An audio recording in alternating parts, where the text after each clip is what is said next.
A very good evening to everyone, and I'm extremely grateful to both of you, sir. So, both of you have been legendaries in your respective fields. So, I would like to thank you, CBN Garu, and at the same time, Chiranjeevi Garu, for coming here and gracing my book launch. This is the most precious moment for me, and I'm extremely thankful for this. Question is to Chiranjeevi Garu. So initially, when I showed you this book, is Mindset Shift, sir, I was very amazed to see you have a lot of knowledge. Miru NLP gurinchi, Richard Bandler gurinchi chepparu. You said you went to London to witness that session about Spobia. I mean, you know all these techniques. Maybe our wordings telidemo, but you know the techniques. And I was very amazed to understand that you spend a lot of time with yourself, understanding yourself. So how important has been that spending time with yourself? And దాని వల్ల అసలు ఎలాంటి ఉపయోగం ఉంది? First of all మన ప్రియతమ గౌరవ ముఖ్యమంత్రి గారు నారా చంద్రబాబు నాయుడు గారు ముఖ్య అతిథిగా ఏర్పాటు చేసినటువంటి ఈ పుస్తక ఆవిష్కరణ కార్యక్రమంలో నేను ఒక అతిథిగా రావటం నాకు అవకాశం కల్పించినటువంటి శరణి వారి కుటుంబ సభ్యులు ముఖ్యంగా మంత్రివర్యులు నారాయణ గారు తన మామయ్య గారు నా సోదరుడు గంటా శ్రీనివాస్ అండ్ చాలామంది అతిథి మహారథులు అండ్ ఫ్యూచర్ మన రాష్ట్ర భవిష్యత్తు మన దేశ భవిష్యత్తు మీ కళల్లో కనిపిస్తుంది అలాంటి యంగ్స్టర్స్ ఆల్ ద స్టూడెంట్స్ మీ అందరికీ సభాముఖంగా నా హృదయపూర్వక అభినందనలు ధన్యవాదాలు నమస్కారాలు తెలియజేసుకుంటాను. It's a great opportunity to be here one amongst you all.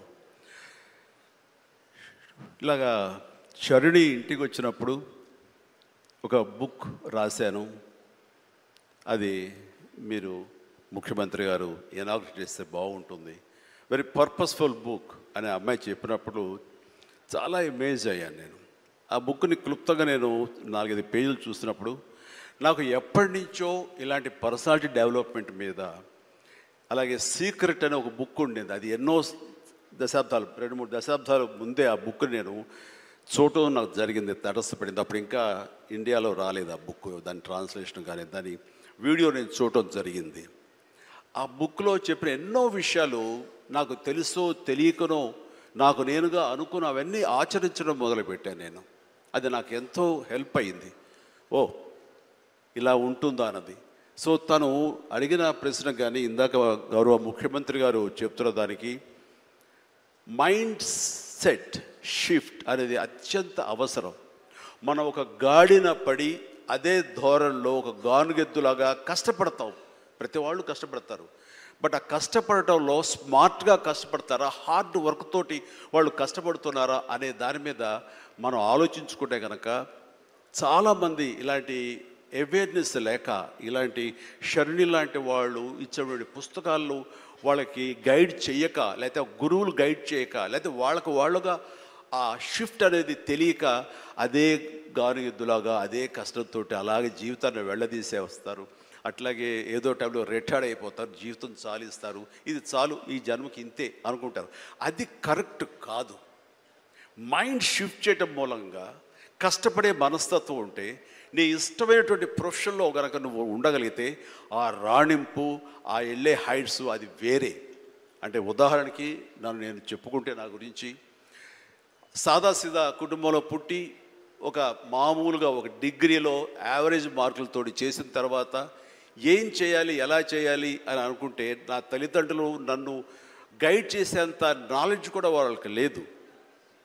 అలాంటి టైంలో నాకు అనిపించింది, నాకు చిన్నప్పటి నుంచి ఇంట్రెస్ట్ యాక్టింగ్.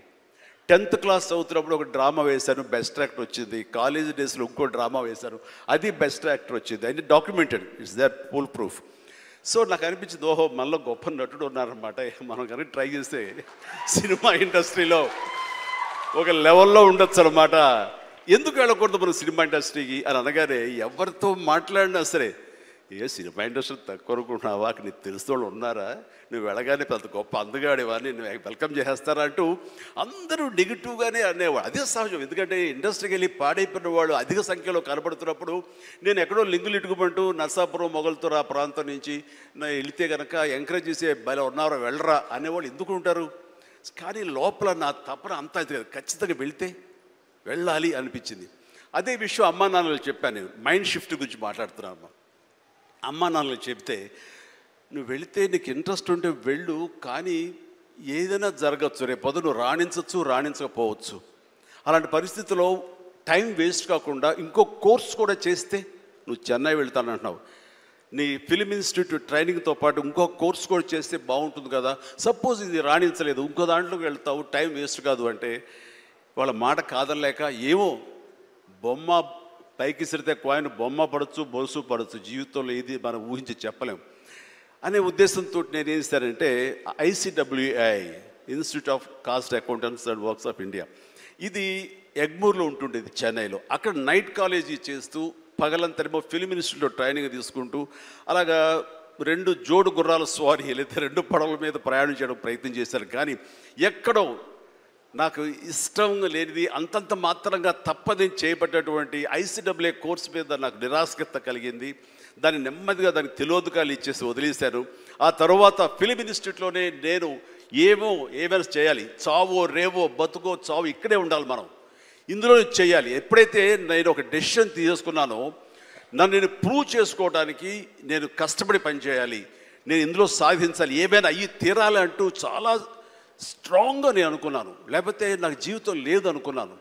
అలాంటి పరిస్థితుల్లో సినిమా ఇండస్ట్రీలో ఫిలిం ఇన్స్టిట్యూట్లో నేను ట్రైనింగ్ తీసుకోవడం ఏంటి, సినిమా అవకాశాలు రావడం ఏంటి, అవి సద్వినియోగపరచుకోవడం ఏంటి, దాన్ని ద బెస్ట్ నేను చూపించుకోవడం ఏంటి, అక్కడ ఉన్నటువంటి డైరెక్టర్స్ వీళ్ళందరి చేత వావ్ అనిపించుకోవడం ఏంటి, అందరి దృష్టి నా మీద ఉండేలాగా నేను ఎక్కువగా యాక్టివ్గా ఉన్నటువంటి ఇవన్నీ నాకు దోహదపడి సినిమాలతో సినిమా అలాగా అంచెలంచెలుగా నేను ఈ రోజున మీరు చూస్తున్న ఈ స్థాయికి నేను వచ్చాను.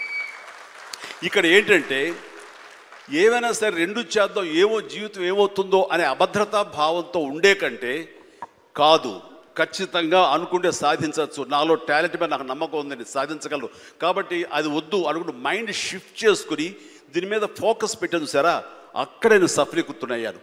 అదే శరాణి చెప్పేది. ఎక్కడ డౌట్ ఉండకూడదు. ఆ ప్రొఫెషన్ నీకు ఇష్టమైన ప్రొఫెషన్ అయ్యి ఉండాలి, దాని మీద నువ్వు ఇంట్రెస్ట్ పెంచుకోవాలి, అది సాధించడానికి కష్టపడి పనిచేయాలి, ఒళ్ళొంచి పనిచేయాలి, అది కూడా స్మార్ట్గా పనిచేయాలి. వీటన్నిటితో పాటు మన వ్యక్తిత్వం, మన బిహేవియరు, మన మంచితనం ఇవన్నీ కూడా యాడెడ్ ఫ్లేవర్, అది చక్కటి అందాన్ని ఇస్తాయి నువ్వు వెళ్తున్న ఈ బాటలో. అది చాలా ఇంపార్టెంట్.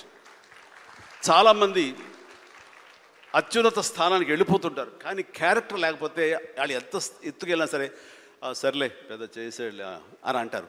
అది ఎంత లేదన్నా సరే ఆ క్యారెక్టర్ కూడా నీకు లేని అందాన్ని తీసుకొస్తుంది, నీ కష్టానికి మరింత అందం ద్విగుణీకృతం అవుతుంది, నీ ఫలితం కూడా అంత బాగా ఉంటుంది. కాబట్టి మైండ్ సెట్కి షిఫ్ట్ అనేది చాలా చాలా అవసరం. ఆ రకంగా శరాణి చేసినటువంటి ప్రయత్నం సఫలీకృతం అవుతుంది, చాలామంది రీచ్ అవుతుంది, చాలామంది లబ్ధిదారులు పొందుతారు. అండ్ చెప్పాలంటే మన నారా చంద్రబాబు నాయుడు గారు కూడా చిన్నతనం నుంచి కాలేజీ రోజు నుంచి నాయకత్వ లక్షణాలతోటి అక్కడ నాయకుడుగా కాలేజీలో ఉంటూ అక్కడి నుంచి తనకి ఇష్టమని ఈ ఫీల్డ్లో రాణించాలి, నా రాష్ట్రానికి సేవలు చేయాలి, ఇక్కడ ఏమైనా సరే అవ్వాలి అనే అకుంఠిత దీక్షతో అయ్యారు. ఆ రోజున రామారావు గారు ఉంటారని ఆయన పాలిటిక్స్కి వస్తారని కాదు, ఆయనకు మీద నమ్మకం. ఆయన అట్లా ఏ మారుమూలు ఉన్నా నేను ఎట్లయితే యాక్టింగ్ మీద నా నమ్మకంతో నేను ఎలా ఉన్నానో అలాగే నాయకత్వ లక్షణాలతో పాలిటిక్స్లో రావాలి, రాణించాలి, ఇతోధికంగా ఎంతో సేవలు చేయాలని అనుకున్నారు. కాబట్టి నాయకుడిగా, స్టూడెంట్ నాయకుడిగా, విద్యార్థి నాయకుడిగా ఉన్న ఆయన పాలిటిక్స్లో రావడం ఏంటి అనుకోని పరిస్థితుల్లో అవకాశాలు వస్తే వాటిని చేజిక్కించుకుని వాటిని ఆసరాగా తీసుకుంటూ అంచెలంచెలుగా ఎదుగుతూ ఈ రోజున మనం చూసేటువంటి అద్భుతమైనటువంటి ఒక మహానాయకుడిగా ఎదిగారు. ఆయన దిశానిర్దేశంలో, ఆయన నాయకత్వంలో హైదరాబాద్ దగ్గర నుంచి ప్రతి నగరం, అంటే ఫస్ట్ ఇండియాలో ఆఫ్టర్ బెంగళూరు మళ్ళీ అలాంటి ఐటీ నగరంగా, అంటే ఎంత విజనరీ అంటే ఫ్యూచర్లో ఇది డెఫినెట్గా ఈ రోజున మనం అనుకుంటున్నాం డిజిటలైజేషన్, ఆ రోజున అంత ఉధృతంగా లేదు.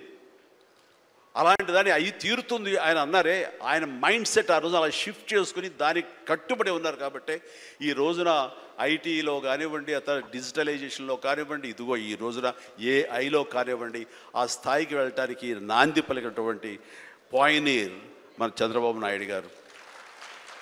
సో ఇలాంటి నాయకుల మైండ్ సెట్ షిఫ్ట్ అవ్వడం అన్నది ఎంతగా అభివృద్ధిలోకి ఎంత ఇదిగా ఉందో మనం తేటతెల్లంగా చూస్తున్నాం కాబట్టి it's a wonderful subject. Sharini, I do appreciate. All the very best. Thank you so much, sir. Chiranjeevi sir, question is to you, sir. So I want to ask you if you want to share one powerful message that will help in rewiring everyone's mindset.